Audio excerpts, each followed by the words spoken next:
Well, Bill, nothing like a little cyber attack to get the day going. Well, you on occasion have said things are going to get what do you call it? Sporty. Sporty, yes, So yes, literally, in explanation, just literally seconds before going live, we had a pretty good attack. It appears, and yes. took my system down. So somebody out there, I guess, doesn't want the message today. I guess that's it. So, sports fans, thanks for joining us today. This is the Georgia Show brought to you by the Georgia Record, georgiarecord.com. Please support us. Support our no ad subscriptions. It's very, very important right now that we get this continuing revenue because we're fighting on a lot of fronts. And I can bring that in. If you go to the Georgia Record on the right-hand side, subscribe with no ads, and you get access to all of our content. It's $10 a month with no advertisements on your phone, no pop-ups.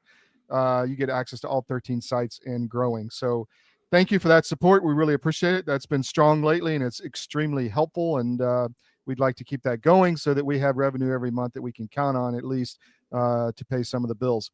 So, wow, we're all kind of discombobulated here, but Bill, what do you want to talk about? What do we got on the show today?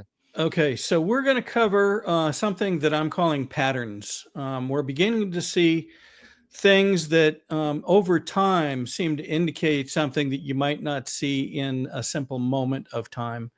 It has to do with behavior, has to do with people's statements, has to do with people's actions.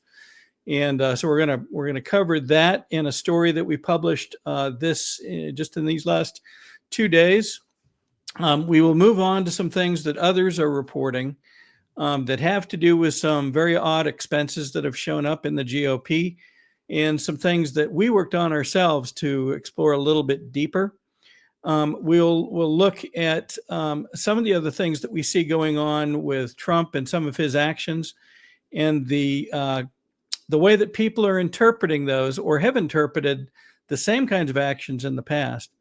And we may, if we have time, we'll get into a segment that Tucker did with a lady named Catherine Witt, and some of the, I'll call it astounding. Catherine Austin Fitz is her name. Fitz, pardon me. Yeah. That is astounding in some ways, and we'll show a couple of clips from that, and then recommend to people watch it. So in its entirety. So still trying to get centered here, but that's what we'll cover today. So I'm looking forward to that. Catherine Austin Fitz is a friend of the show. We've interviewed her before. Fascinating insight to a lot of things. We've got a new sponsor, which I mentioned, and we're selling a lot of product for Alp. I just want to run a new ad from Tucker. Please support us, support our sponsors. It helps us keep on the air and pay the bills. So here we go. Carlson, you may have noticed that the companies whose products you buy tend to kind of hate you. They're controlled by massive multinational corporations, and they have all kinds of weird agendas that you're supporting when you buy their products. We didn't realize that nicotine pouches, which we've used for years, were in this category. We just want a nicotine pouch. And then they lecture you and take the money you give them to support things that you hate. So we decided we're going to make our own, and we did. And it is, we can say, not bragging here, just stating fact, the single best nicotine pouch in the world. It's called Alp, and it comes in all kinds of excellent flavors. Wintergreen, tropical fruit, chilled mint, refreshing chill, sweet nectar, and a bunch of others that we're rolling out. By the way, there are 20 per 10, not 15 like some of our competitors who will not be named Zen. And they're in 3, 6, and 9 milligrams. It is the single best nicotine pouch ever made. Go to alppouch.com. You will not regret it. So that's outpouch.com/CDM. And Bill's got his there. He had to put one in. Just to irritate the bad guys. So I got a friend of mine tried them out, and he sent me this once he got the 10 in the mail. He said, "Hey, boss, got them last night. Fantastic. Effing love them. Mint flavor is perfect. Just strong enough to offset Zen mouth, but weak enough I can drink coffee without feeling like it's a menthol cigarette. Thanks again." So people really love the product, and we're happy to support Tucker and support outpouch.com/CDM. Okay, Bill, let's get into it. Okay. All right. So again, we're going to call today's segments patterns. And so during this last 48 hours, we reported on a story that we had promised on in past weeks, and we finally got some additional information and were able to complete it. has to do with an organization called Climate One and a program they aired, and it's been some time. This was back in 2018, but it was between Debbie Dooley and Christine Pelosi. And yes, in fact, Christine Pelosi is Nancy Pelosi's daughter. And this had to do with climate change and some work that Debbie Dooley was reported doing regarding and surrounding alternative energy, specifically solar energy. And we reported on this through the Georgia Record. And unfortunately, as part of this, we're going to show that the organization that aired this and put it together does seem to be anti-Trump in many ways, or at least questioning of Trump, heavily questioning. And we rely on things like, well, before we even get to that, we wanted to show something that just about a month before the show was taped, the show in San Francisco held by Climate One. This was a quote from Debbie Dooley that was reported by the AJC, and they reported it was in a tweet that she had posted. And it reads, "Amnesty Dawn has lost my support." And they characterized Dooley as a Trump voter and one of the founders of the Tea Party movement. He lied to voters in order to get elected. He has been co-opted by the folks we elected him to fight. That does not sound to me like a Trump supporter, and it doesn't sound really to anybody like a Trump supporter. If you'll go to the Georgia Record, you'll be able to look this up. I've got a link back to the AJC article that reported it. We looked for that tweet and could not find it, so it appears that it's been removed. Here is the current page, one of the rotating front page, but one of those pages from Climate One today currently reads, "Trump breaks wind." Again, sounds like something that is anti-Trump, certainly questioning, but sounds anti-Trump to me. The event that they both did jointly was called Bridging Trump's Divide, which seems to position Trump's policies as divisive to the country. And here's a more current post regarding Christine Pelosi, and she's singing the praises of being able to cure, meaning get ballots accepted that for one reason or another were not accepted initially. So again, back to election integrity, there seems to be continuing questions here. As part of this session, it was recorded and then aired as a podcast. And within that, both players, both Christine Pelosi and Debbie Dooley, said they vehemently opposed Trump's solar tariffs. Let me play that. Are deals that can be made when they put together the budget, not the president's current budget, certainly not the solar tariffs that he just recently announced that the two of us oppose vehemently. Yes. When we look, you can hear Dooley chime in after she says vehemently and says, right. And so let's go back here for a moment. Dooley additionally disagreed and said specifically she disagreed with exiting the Paris climate accords. Let's listen to that. If you move towards the goals of the Paris Accords, I mean, again, you can't call it the Paris Accords, you can't call it climate action among certain circles because the Republicans won't vote for it because they'll feel that they can't because they'll be primaried by somebody who doesn't have the benefit of Debbie's coalition to help them. Because of Republican support in Congress and elsewhere. Yeah. They did. So, and that was good, but I disagreed pulling out of the Paris Accord. Donald Trump can say whatever he wants to and push coal. The bottom line is that boat has sailed. It will never be the king that it once was. And that. So let's not pull punches here. It is very clear from listening to these that they were in opposition to some of the stuff that Trump was putting in place all the way back in 2018. They talked about being vehemently opposed to the tariffs that we now understand are a central fulcrum to putting the U.S. back on an even keel with other countries. And in fact, when you understand who makes the solar panels that in part they were talking about, it's China. That's a good point, Bill, because you were talking about, again, these policies were against what Trump is standing for. They're bigger than that. It's against Western civilization, against freedom, against American industry, and supporting China, as you said. That's correct. I mean, you can already see the trappings of this. So Mm-hmm. to say you vehemently oppose the tariffs is it a misunderstanding? Is it lack of knowledge? Is it purely just fighting Trump policies? We don't know. But then saying, oh, disagree with leaving the Paris Accords. Let's remember that when Trump was reelected, the day of the inauguration itself, January 20th, he re-signed an exit from the Paris Accords. And during that announcement, they specifically said what the value of that was to the U.S. I want to play this. The withdrawal from the Paris Climate Treaty.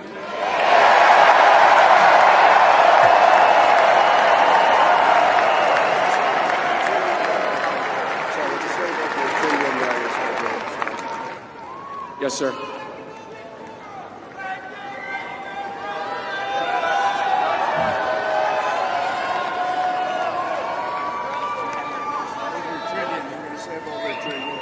We're going to save over $1 trillion by withdrawing from that treaty. I want to make sure people heard that. $1 trillion. $1,000 billion. So is that a good thing for the U.S.? You betcha. And notably, you could hear that reaction in the crowd at the time that he signed this on January 20th, just hours, maybe not even fully hours after being inaugurated. So again, why would you argue against some of this? Let's go back here for a moment. We'll come back to something she said in just a minute, but you begin to get a sense of the fact that, you know, it was part of Trump's plan, even back in 2018, when this joint presentation was put together between Dooley and Pelosi. The United States is insisting that all countries that have placed artificial trade barriers and tariffs on goods going into their country remove those barriers or tariffs or be met with more than reciprocity by the USA. So again, these tariffs are there to protect the USA. And if you argue against them, do you realize you are essentially protecting, in this case, China and other Far East countries that were involved in making these? The other piece to consider is the positive aspect of this. And I found this to be quite enlightening. This is a post that has a chart that shows the percentage of U.S. government federal funding, federal revenue that was being derived from tariffs going back into essentially the beginning of the century. And you can see this is 100% at the top on the upper left here. And so over the course of time, as we have apparently gradually done away with even the concept of tariffs, more and more of that cost has had to be borne by U.S. citizens and other entities that within the U.S. to pay for federal revenue. So why, again, would you go against something that might move us back toward other countries contributing appropriately to federal revenue and having that burden lifted from the American public? Seems surprising that you would argue against something like that, yes? It does. And you know what gets me in all this, Bill, is this is what, 6 years ago, 7 years ago. I mean, a lot of people changed. Essentially. Yeah, a lot of people changed their policies, but there hasn't been. Debbie hasn't come out and said, look, I was different back then. I changed my views. It's been an attack mode. I mean, they called us, Islamic, sympathizers or whatever she called us. So she's blocking people. There's no acknowledgement of this, that it's real and that, yeah, I changed, I made a mistake, or I changed my outlook. There's none of that. That's correct. Isn't that interesting? We noted that also from Kelly Loeffler. Kelly Loeffler went against Trump, went against the challenges back on January 2021, and yet, to my knowledge, has never apologized to Trump for going against the interests that we now understand to be the interests of the U.S., the interests of the proper election, the interests of those challenges that were brought forth. And it was very interesting in this interchange between Dooley and Pelosi that they asked her at one point, why does it seem that there's a dichotomy, a divergence of what, and they mentioned Congress and others, and they also mentioned the administration, meaning Trump's administration, between that and what the people of the U.S. want. And she had a very interesting answer that may give a hint toward some of the motivation between all of this. Money. I mean, that's what it all. I mean, that's that simple. Follow the money. Follow the money. And maybe when we look at some of the stuff going on in Georgia today, maybe if we understand some of the things that have not been done, when to most Americans it would be clear that they would be the right thing to do, maybe that remains ultimately the motivation behind some of these divergences. We don't know, but it is an interesting position, and we find it interesting that she herself would bring it up. And Bill, I wrote an open letter after the Islamic slur against us and to Debbie on the Georgia Record and said, come on the show. We haven't heard a peep. I mean, there's been no response. She's welcome to come on and explain her position anytime. Yeah. Well, and to this report itself is based on facts. It's based on the documentation by the AJC, by Climate One, and others. And indeed, within this event itself, she confirms a relationship with one of the NGOs that we reported on weeks ago, Southern Alliance for Clean Energy, and the fact that she was working with them. So we will stand right behind the facts that we've uncovered and believe them to be very, very accurate. And it's a shame that this can't be dealt with in a more forthcoming way by those that are being reported. So that's that for that story for the moment. There may be more coming. Okay. We have a lot of new sponsors. One of them is Nucleo Boost. I'm going to run this ad and then talk about it real quick.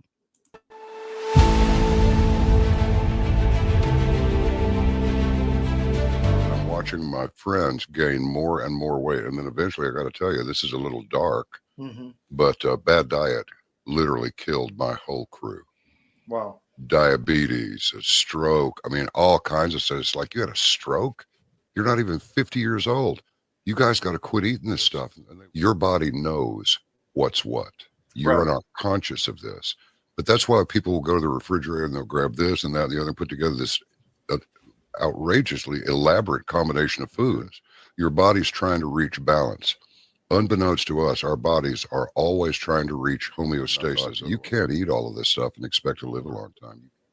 And one thing led to another, and I went, forget this. We're going to make our own product. So we partnered with one of the world's top 3 biochemists where nutrition-specific study is concerned. I said, all I want is the best nutritional and immune support product in the world. So we mixed it in yogurt. It's a powder. I got a bag of it here. I keep one on the console all the time, just so I can show people. Yeah. And it's a powder. Now, this is not candy. This is hardcore nutrition. And sugar is an enemy. And most people do not know that the reason these bellies are showing up on people all over the place, your body makes fat to store the toxins it can't get rid of. So it just puts them over here. But I can tell you this, you take this for 30 days and then lay off of it for 2 or 3 days, and you'll go, good grief, give me some more. Skin, nails, hair growing back, cut yourself and it heals in half the time.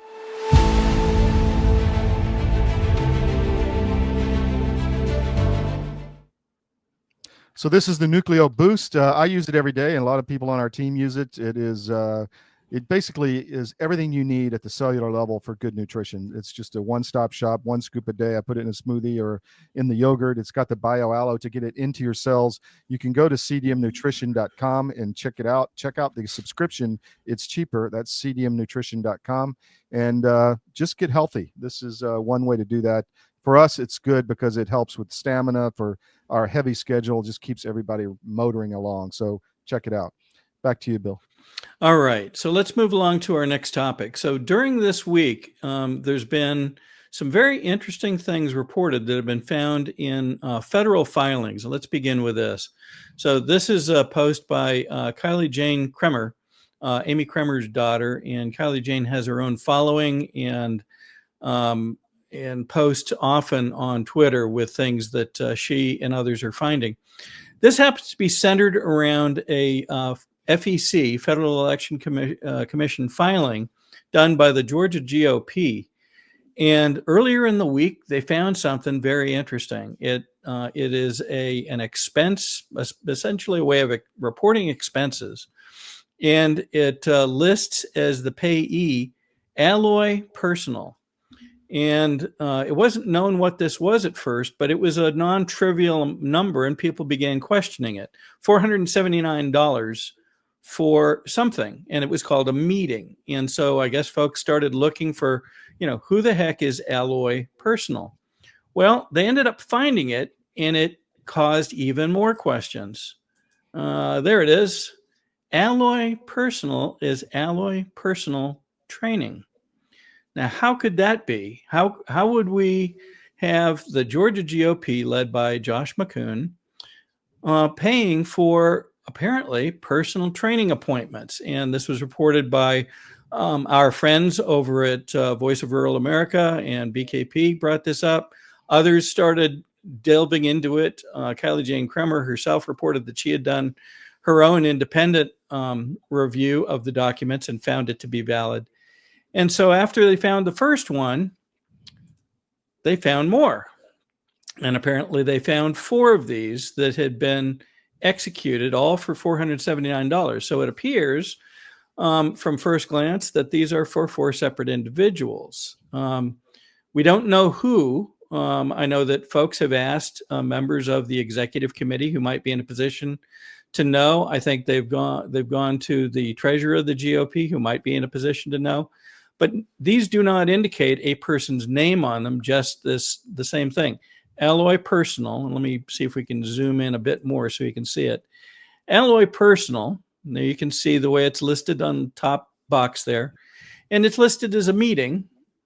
And then they have amounts. Now, it's a little difficult to see on this screen, but they break the amounts into what are called federal share, non-federal share, and then the total. So the total on each one of these is $479, and it's broken down into 2 components, one just over $100 and the other $379. Within, I guess, 48 hours, they found another one that delved back to December. Same place, I believe the same amount.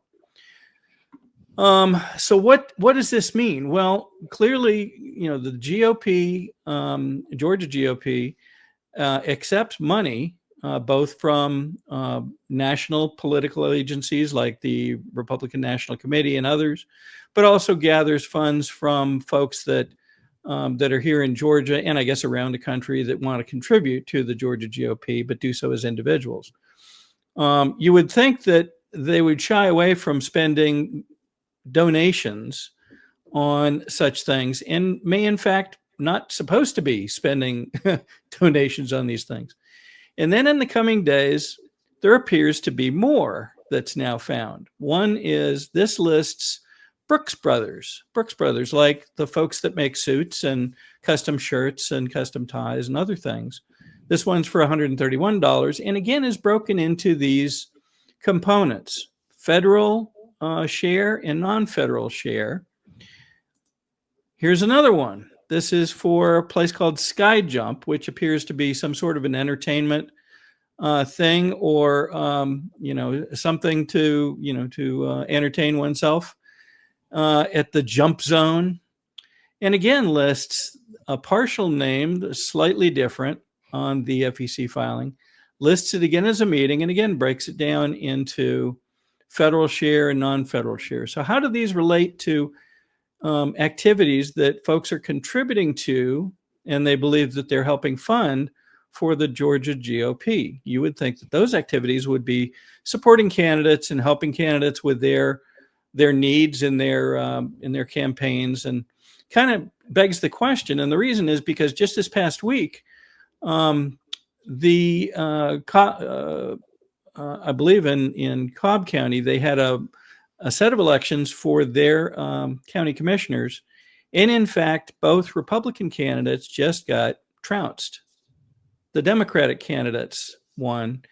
And people have been asked, what did the Georgia GOP do to support these Republican candidates? And we're not hearing clear answers, if there are answers. And so it begs the question, if we're supposed to be supporting Republican conservative candidates and supporting those with money being raised, why is this money, in some cases, it appears, being spent on other things? Seems a reasonable question to ask in my mind. Just to jump in there, we Yeah. did I think 9 stories on the Fulton County trust issue, and one of the issues was there was no records of all the money that disappeared out of that trust, and we were told at the time, you're destroying unity. The one prominent GOP person in Georgia said we were working for Kamala. Well, essentially, this is you're not helping. That money should have gone to candidates. Right. And it wasn't going to candidates. It was going elsewhere. And we don't know where. We know some of it, but this is a pattern. If you don't do the right thing, then it continues. Right. Yes. So if there's no accountability, no transparency, no media accountability on our side, then we don't win eventually, is my point. Well, that's right. And it goes back to some of the other oddities we've noted here in Georgia. One of our state senators gets thrown to the floor, and there's a call for support for that senator, and there's silence that exudes from the other members of the Senate and House. Very few stood up and said anything. I think 1 or 2 perhaps that are part of the Georgia Freedom Caucus. How could that possibly be? How could it be that, these funds are being spent in ways that don't seem to be appropriate?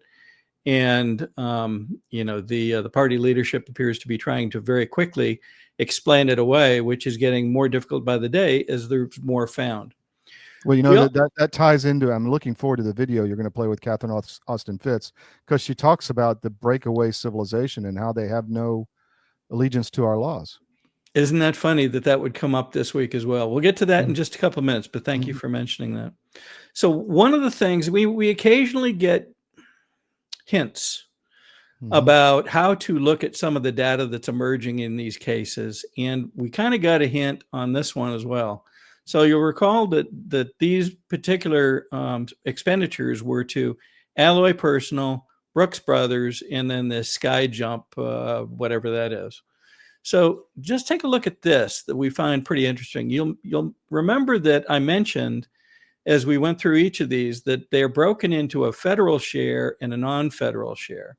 So for that Ally Personal Training expenditure, total was $479. $100.59 was allocated as a federal share. $378.41 was allocated as a non-federal share. If we just do some easy math and just figure out what is the percentage for each one of those, we come up with 21% for federal, 79% for non-federal. Okay, interesting. Let's look at another one. Brooks Brothers. Now, this was $131. Not the end of the world, but interesting, and interesting that it was charged to the GOP.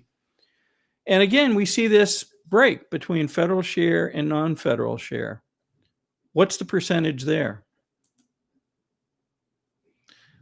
The same exact percentages as we saw in Ally Personal Training. Why would that be? You would think that federal share means the part apportioned to federal for one purpose or another, but why would they be identical between two such divergent expenditures? Brooks Brothers, and both of these notably are called a meeting. I would be astounded if we were holding meetings at a Brooks Brothers store. How about the third one, the Sky Jump? Also broken between federal and non-federal, and also 21% to 79%. We're not sure what that means, but when you see patterns, and we started the show with this, when you see patterns, they seem to be a hint towards something else. So we're not sure where this is going to go from here on out. We know that I think dozens of folks are pawing through the filings and other documents and looking to see exactly what money has been spent and in what areas. And we think that this deserves answers for the people of Georgia and the other people that have contributed, to the Georgia GOP. They deserve to know how their money is being spent, in my belief. And this is one of the reasons why.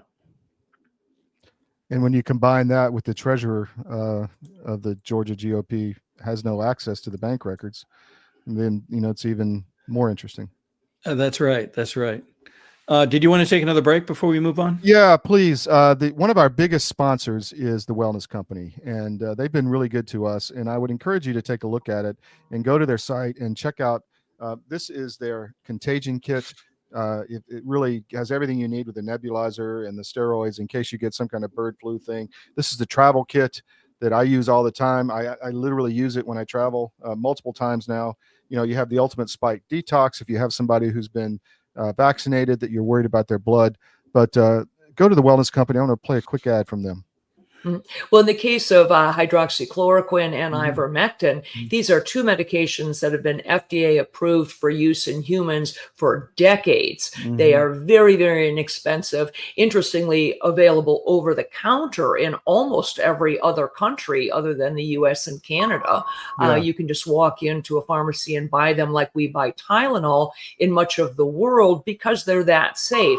And we've known for decades that ivermectin has very strong antiviral properties. It has anti-inflammatory properties, and both ivermectin and hydroxychloroquine are what we call zinc ionophores. They help to move zinc from the bloodstream into the cell, which is where it needs to be in order to fight off a virus. So lots of application for these, and we have every reason to believe that those drugs also will likely have some efficacy against H5N1 or a number of other respiratory viruses that we may meet down the road. Bill, one more. We have a resident financial advisor at CDM in the Georgia Record, David Cross. If you have a transition in your life, whether it be a profit, divorce, sale of a business, whatever, you have financial issues that need to be dealt with, David is the guy to call. We trust him immensely. He's been through multiple bear markets, knows how to deal with your assets. Trouble like now, uncertainty, please run one of his ads. This is a special report. Knowing how to invest your money is harder than ever before.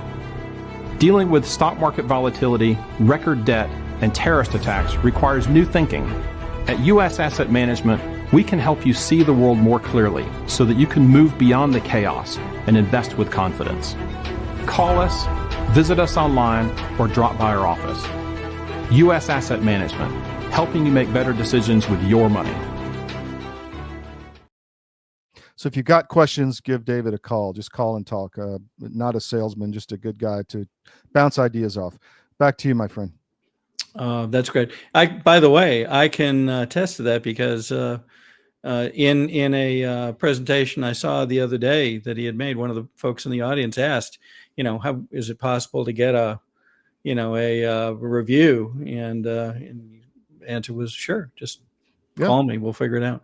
Yeah, exactly. So I hadn't planned on showing this particular screen, but I'm going to do it anyway, so that we can give people a sense of the coverage that Tucker had with Catherine.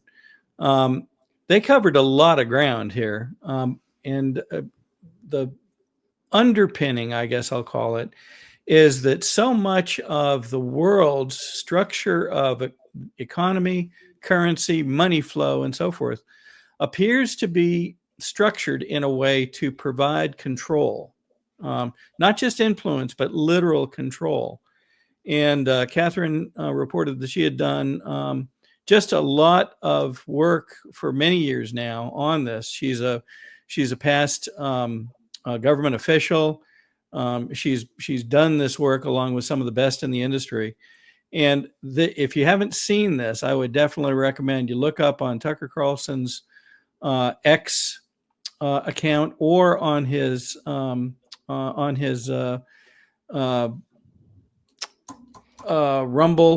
page and so forth.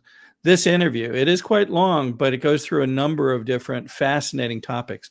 I want to play the introduction, but then we'll skip to a couple of I'll call it the more astounding subjects that came up, and why we think that these may be important for people to listen to. So let's start with the introduction, then I may skip forward. system is the leader globally in laundering dirty money. I said to this wonderful group, let's pretend there's a big red button up here on the lectern. And if you push that button, you can stop all hard narcotics trafficking tomorrow. Who here will push the button? And out of 100 people dedicated to evolving our society spiritually, guess how many would push the button? I don't know. 1. You suggested the control grid is in part designed to manage the population. So if you want to move people to a much lower economic footprint, having complete control is obviously very convenient. Okay, so the bottom line is the majority is about to get a lot poorer. So the question is, where's all this money going? And one of the things I've looked at is the underground base and city infrastructure and transportation system that's been built. What would be the purpose? I think if you're worried about a near extinction event. So these are pretty interesting topics and might be to some people, concerning. And I get that. At the same time, they bear at least listening to get a perspective of what she's uncovered in her studies. So I'm going to jump forward here to what you just covered or mentioned, that to many people is going to be one of the more interesting or astounding areas that she spoke of. And before Right. you do that, what Tucker said, and we should repeat, this is not some crazy off the internet. She was a partner at Dillon Reed. She worked for the Bush administration at the Housing and Urban Development. Very high-speed woman. She's on the board of Sallie Mae, which is the student loan organization. So she's a financial pro and not some whack job off the internet. But go ahead. Right. Thank you. So let me give you a couple of reasons why. First of all, the miners are looking for a variety of different resources. So there are practical reasons, if you can get the cost down, that you would want to do asteroid mining. The big economic one is control is most easily implemented by satellites. So you want to put up a whole ring of satellites that combined with telecommunications can basically help run the control grid. And not just the control grid in the West, the control grid. If you're going to shift huge amounts of money globally, how are you going to track and enforce that your money is being properly invested? Well, you need a control grid globally. So I think that's part of it. The last thing, and I don't know the answer to this, is I think there is real concern about geophysical risks. Yeah. And one way to deal with that is to make sure we don't bet the ranch on one planet. So to that, if we could just linger on that, thank you for that. That'll make sense. If we just linger on one question, so geophysical risks. So we've been lectured for, 30 years now about climate change. Climate change is obviously an ongoing feature of life on this planet. The glaciers. It's just an op. So, well, of course, it's an op. And I think people have figured that out. Yeah. But that doesn't mean that smart, highly informed people aren't worried about geophysical risks. They are, and I know some of them. Right. So what do you think those risks are that honest, smart people who are interested in self-preservation and thriving, like what are the risks they're worried about? So I think the first is a solar minimum, where you get big drops in the economy and the agriculture and you can't feed the population. Right. So because there are changes in climate because of the distance of the Earth from the sun. Right. And that changes. Right. So we know throughout history, we go through periods of solar minimum. Solar minimum is the name? I think it's called solar minimum. I'm not an expert in any of this. So they are worried about climate change.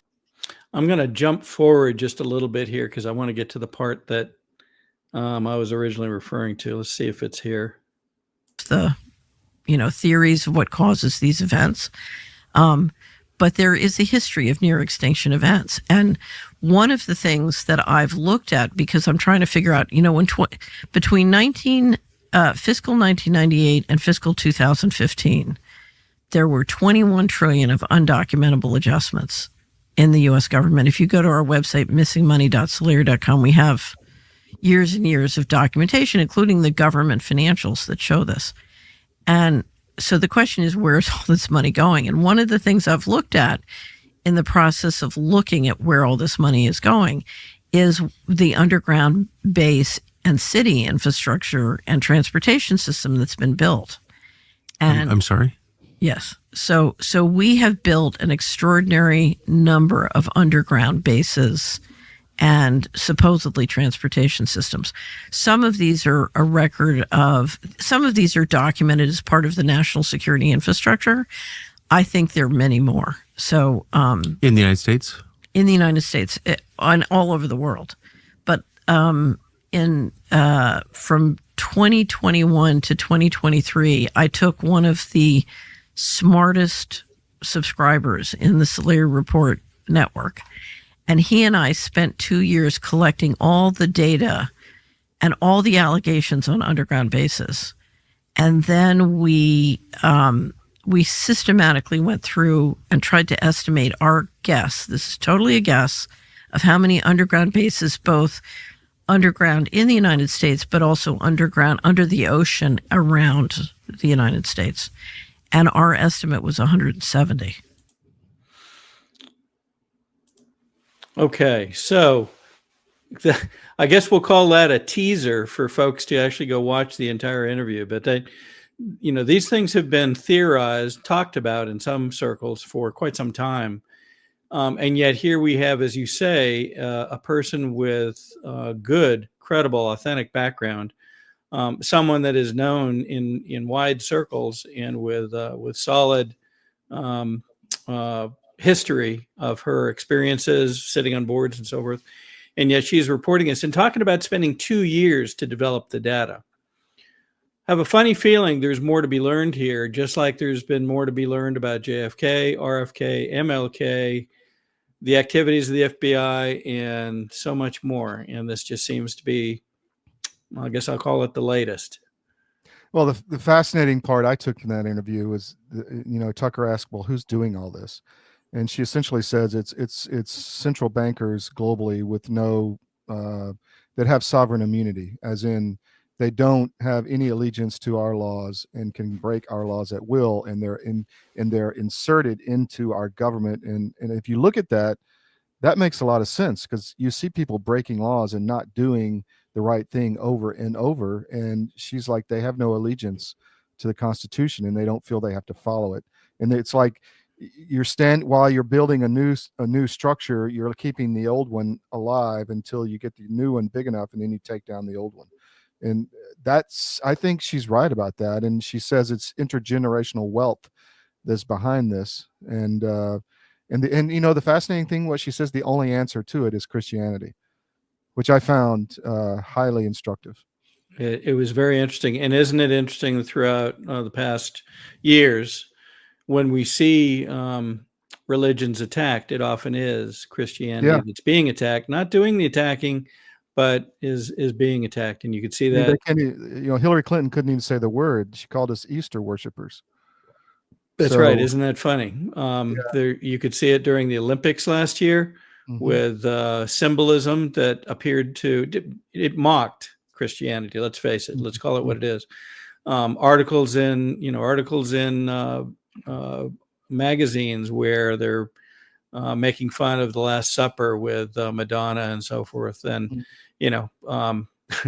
award shows where people dress as devils and demons and blood and all this stuff. You can't ignore it any longer. It is right there. And the question would be why? Why do we find this, attractive? Most people do not, but somebody does apparently. Yeah. We're going to stay on it. It's one of our themes at CDM, is the backbone of Western civilization, which is Christianity, and really the only hope for the future. That's right. So that's what we have for today. We would again refer folks back to Alex Jones' advice from a couple of weeks ago. He said, you're going to see people that are going to move left and right, good and bad, and it's just what's going to happen. There's not going to be a middle at some point as we move forward. And so this is apparently continuing to show itself. We'll see how this all plays out, and we'll cover it as we find it. So I'm going to show a couple things here real quick before we go. So we interviewed Catherine Austin Fitts almost a little over a year ago. You can go to CDM. If you just type in Fitts in the search bar, you can find that in our Masters of the Universe series of financial wizards.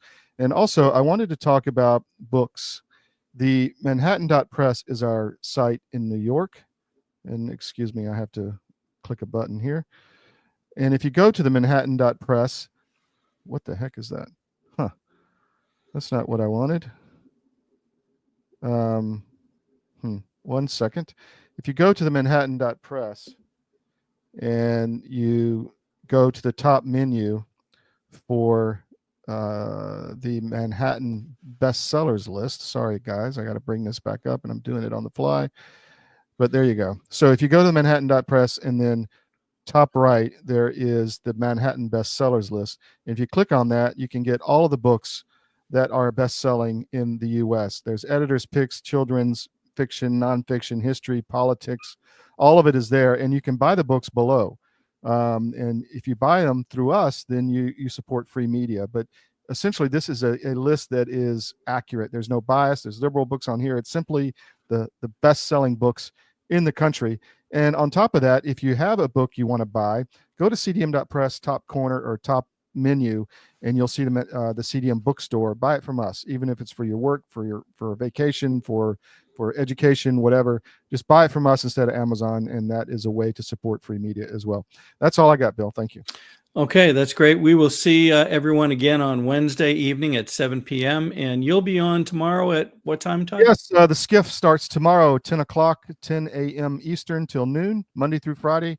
We'll have a bang-up show tomorrow. I think we'll have Gawain Towler on from the Reform Party in the UK. If not, we're still iffy on that, but we'll have a great guest lineup as usual. People say they love the show, mainly to the guests. So check out the skiff Monday through Friday, 10 to noon Eastern. Thanks. That's great. All right. We will see everybody next time.